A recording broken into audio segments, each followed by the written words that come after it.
even though they were a sub 500 team last season, the Rice Owls have a couple things going for them. One, they made the postseason last year, and two, this is a team that has been building up under Mike Bloomgren. This has been a team that has been raising the expectation throughout this program. And they're looking to continue that here in 2023, but there are a couple things working against it. One, you got some new pieces you got to work with, and two, well, you got new surroundings and a brand new conference. So can the Rice Owls make a bowl game for the second straight season, or is this team going to find out that life in the American may not be as easy as it seems? What's up, Tailgaters? My name is Tailgate Nate, and welcome to my channel. I'm previewing and predicting all 133 FBS level college football teams this summer. That means I am doing your favorite team. So hit the subscribe button and ring the bell so you know when that video gets uploaded, but there are more ways than that. You can help me support my channel. You're doing one right now by watching the video, and you can do more by liking, commenting, sharing, and anything else that you guys are willing and able to do to help me support my channel. So, hey, listen, I apologize for the day break in videos. You can probably still hear it in my voice. I've been very congested, but I'm feeling a lot better now, and we're back recording videos. Also, apologies for the off schedule today. Something was going on with uploading videos this morning, so having to record them now. But it is okay. We're back uploading videos. Let's talk about the Rice Owls. But first, how do we do things around here? We're going to go through a roster overview and look at who the team lost, who's coming back, and who's coming in through the transfer portal and recruiting class, as well as taking a look at the Owl 2023 football schedule. We'll give it a game-by-game preview and prediction. So, the Rice Owls, the quarterback room. Let's start out with that, as per usual. Of course, it's the most important position on the field. TJ McMahon, who was your primary starter last season, is gone. Had 2,102 yards on 60% completion percentage. Touchdown to interception ratio was not great. 18 touchdowns to 14 interceptions for McMahon last season. Definitely had his good moments with this program, but of course he is gone. You do return AJ Paget, who was the primary backup last year, saw some pretty good playing time, 634 yards, 5 touchdowns, and 1 interception. And then Shockey Itresh, I definitely said that first and probably last name wrong, so I apologize sincerely, but did have 197 yards, but no touchdowns and 4 picks and 41 pass attempts last year. So transfer in J.T. Daniels, the former USC Trojan and West Virginia Mountaineer, is a former 5-star coming out of high school that has not yet lived up to the expectation. And if he does, oh boy, this is a Rice team that you got to watch out for in the American Athletic. Again, I've never been too high on J.T. Daniels myself, but you cannot deny that the talent is there. He has the pieces needed to be a very, very solid quarterback, and that is what he shall be for the Rice Owls this season. He will win that starting job, is what I am predicting, and probably what will end up happening as well. Running back room, you do lose your leading rusher from last year, Cameron Montgomery, who had 561 yards. Sadly, no touchdowns for him last year. So, Juma Ottaviano, who was your second leading rusher, will come back. That's 403 yards and a touchdown last season. Ari Broussard also returns, 251 yards, 9 touchdowns for him on 91 carries. Not a good yards per carry average, but did get in the end zone a lot. And then Dean Connors returns as well. That'll be your three-piece in the running back room for the Rice Owls. In the wide receiver room, Isaiah Esdale is going to be gone. That's a very solid piece from that wide receiver room from last year at 544 yards and 2 touchdowns last season. But you got some really good players coming back. Bradley Rosner is a really, really good wide receiver that doesn't get talked about enough, of course, because he plays for food. 876 yards, my apologies, and 10 touchdowns last season. And then a former Nebraska Cornhusker in Luke McCaffrey, 723 yards and 6 touchdowns, a quarterback converted to wide receiver. He's pretty good at that position. Kobe Campbell returns to this wide receiver group, amongst some other names as well. The tight end room is going to return Jack Bradley and Bowden Groen. So that'll be your tight end duo for next season. Bradley had 260 yards, a couple touchdowns for him last year. And on the offensive line, Shea Baker, Isaac Klarkowski, and John Hughes are going to be gone, but Clay Servin, Braden Nutter, and then you get some transfers coming in, one of which coming over from Nebraska is Brant Banks, and then another who is not on the board is Lavelle Dumont, both of them projected to start for this offensive line in 2023. Defensively, this is the side of the ball that gives me concern for the Rice Owls. I think with JT Daniels, that group of guys there in the skill position groupings, I think Rice is going to have a pretty solid offense this year. It's defense that gives me pause. They do a nice job of limiting yardage, but they allow too many points. We'll see if that improves this year. Who leaves? Who comes back? Well, let's talk about the defensive line, shall we? Ikenna Enechukwu was your leading tackler on the defensive line last year, had 4.5 sacks, 37 tackles. You're going to lose him, as well as guys like Trey Schumann and Quent Titre. Both of them will be leaving the defensive line as well. Schumann, 4 sacks last season. Who do you return, though? Well, Isaiah Floyd, DeBraylon Carroll, and Blake Bonish are all going to be coming back to this defensive line. All should be very solid pieces. Bonish was actually one of the top 10 tacklers on this team last year, did have a sack and a half to his name last season as well as getting a transfer coming into this program as well in Coleman Coco. My apologies, got the first and last name flipped around there, but he is a transfer that comes over from Colgate, so we'll see what he provides for this defensive line. In the linebacking unit, Trayshawn Chamberlain is going to be gone, was the team's 4th leading tackler last year. That is 59 tackles on the season for him. However, you do get a lot coming back. Chris Conti, Myron Morrison, Josh Percy, and Andrew Awe. Pretty solid group of linebackers there. Conti and Morrison were your top 2 tacklers from last season. Percy was also a top 5 tackler and led the team in sacks, had 6.5 sacks last season. You also do get a transfer coming over in Jordan Campbell.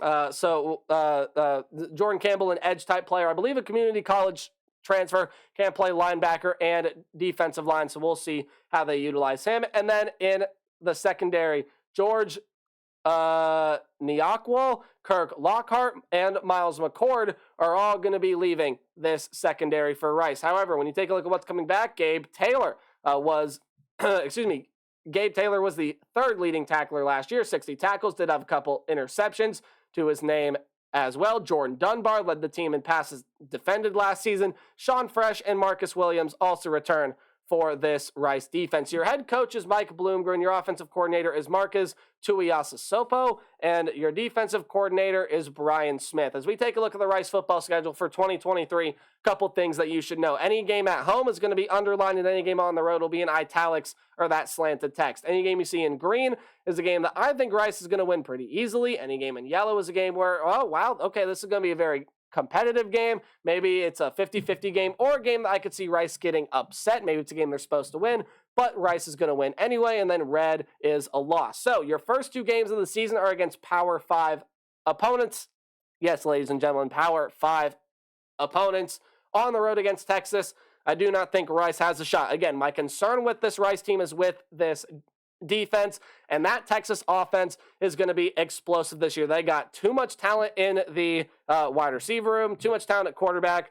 I don't have to speak anymore on why Rice is going to lose to Texas. Going on the road to tough place to play. We'll go with Texas there in that one to win. And then I'm also going with Houston to beat Rice as well. Houston did lose a lot from last season, yes, and they are moving on to the Big 12 Conference, so life could be pretty rough for them. However, I still think that's a Houston team that has a lot of solid talent, even with all they lost. Clayton Tune, Alton McCaskill, Nathaniel Dell, and their 2nd leading receiver as well, whose name is escaping my mind. But they're getting a lot of talented transfers coming into that program. I think they will beat Rice on the road. So Rice starts out the season 0-2, but I think they're quickly going to bounce back here and get 2 wins. Yes, I said 2 wins. Texas Southern should be a win for Rice. That is an FCS level program. Rice should be able to win. And then on the road at South Florida, I think you do pick up a road win here against the Bulls. Now, South Florida is a team that, is gathering some nice talent, and they definitely could take steps to being an improved team in the American Athletic Conference this season. However, again, I just think life is going to be a little rough for South Florida this season. And I think Rice, especially with that offense, going to be able to take it to this Bull defense. I think they go on the road, pick up a very nice win against South Florida. East Carolina, this is a very much swing type game here. I could see this game going either way, but I am going to go with the Pirates. I think by this point in the season, the Pirates are finding some things on offense that work. Now, offensively, this is the team that lost a lot of talent. Holton Ahlers, Keaton Mitchell, lots of good talent in the wide receiver room is gone. And when you look at the defensive side, there's a lot of key pieces in the secondary that are gone. However, that being said, there are a lot of key pieces in the secondary that come back as well. And when you take a look at East Carolina, especially offensively, I still think there are some pretty solid pieces there. I think there are some really good players. I think that's still going to be a very competitive team in the American Conference this year. They're one of the name states in the American Athletic Conference, and I think they're going to be able to take it to Rice here on the road. I think they get a pretty difficult road win, so East Carolina picks up that win and hands Rice their third loss of the season. And I think UConn is going to hand them their fourth loss here. Again, this is another swing type game. It's a game that absolutely could go either way. But I really like the UConn Huskies entering 2023. Again, Taquan Roberson was hurt last year, did not play. That's a former Penn State transfer. UConn is getting a lot of transfers in. They made a bowl game last season. I think they're going to do it again this year, and I think they're going to have to steal a game on the road to be able to do that. Maybe a game or two on the road for the UConn Huskies. I think this is one of them. Rice, I just think loses to UConn there in that game. So Rice ends up getting a bye week here right before a midweek showdown on the road against Tulsa. Tulsa, very interesting team this season. Not quite sure what Tulsa is going to be. Braylon Braxton is a very, very talented quarterback, has got some very good options offensively in the skill position groupings. Defensively, there are some things to work out, but there's some nice talent there as well. Tulsa's going to be one of those teams this year that I could see hitting their ceiling or hitting their floor. I think it's a pretty difficult team to figure out, but all in all, I do like what Braylon Braxton has there. Again, if that offensive line can protect him, that's a Tulsa team that I think could be very, very sound offensively. Defensively, again, some things to work out, but Rice, I think, is going to go on the road and lose to Braylon Braxton. I think he's going to make too many plays against this Rice secondary. And then you just got some very tough games coming up here for the Owls, and I think you lose all three of your next upcoming games. Again, at home against Tulane. That's one of the best teams in Group of Five. They were the best team in Group of Five last season. No reason why they can't be again. Michael Pratt is coming back. That defense, that was really good last year, is loaded again for 2023. A lot of good skill position players still come back. Tulane, again, one of the favorites to make a New Year's Six bowl game.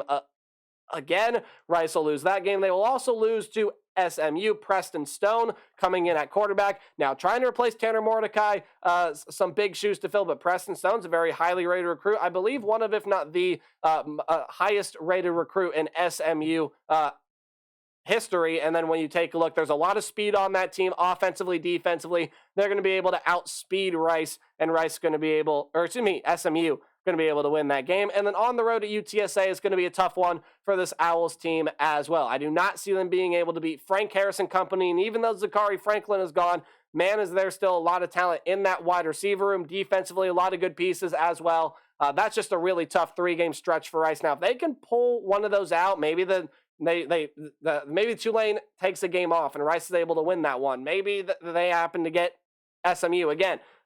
This Rice offense has a lot of opportunity to do things here, and going to be a very interesting season for them. But again, we got 2 games left to predict. Charlotte's a team that I just don't think is going to fare well this year at all. I do not think they are going to be very good, and I do think that they are going to happen to lose this game here to the Rice Owls. So that is my prediction there. Again, not much more to say. I think Rice is going to be able to outpower that Charlotte defense. Again, just not a lot of good talent on that Charlotte team, in my opinion. And then you get a game against Florida Atlantic. Again, it's another kind of swing game. Florida Atlantic, a very interesting team. You got Tom Herman. He thrives in the Group of Five realm. Casey Thompson comes in. What a transfer pickup that was. But it's a team that I think lacks the necessary depth to be able to compete in the American Athletic Conference. And I do think Rice is going to steal one game this season at home. Maybe it's East Carolina, maybe it's UConn, might not be FAU. That's just how my predictions happen to end up working out. So I got Rice sitting at 4-8. Again, don't pay attention to the individual games. Pay attention to the record at the end of the day. There are a lot of swing games on the schedule. If Rice can win some of them, aka East Carolina, Tulsa, UConn, This is a team that can absolutely go bowling in 2023, especially if JT Daniels can live up to his high school hype. But that's going to do it for my prediction on the Rice Owls. Let me know your thoughts in the comment section below. And as always, remember to play hard but tailgate harder. See you guys in the next video coming out later tonight. Goodbye.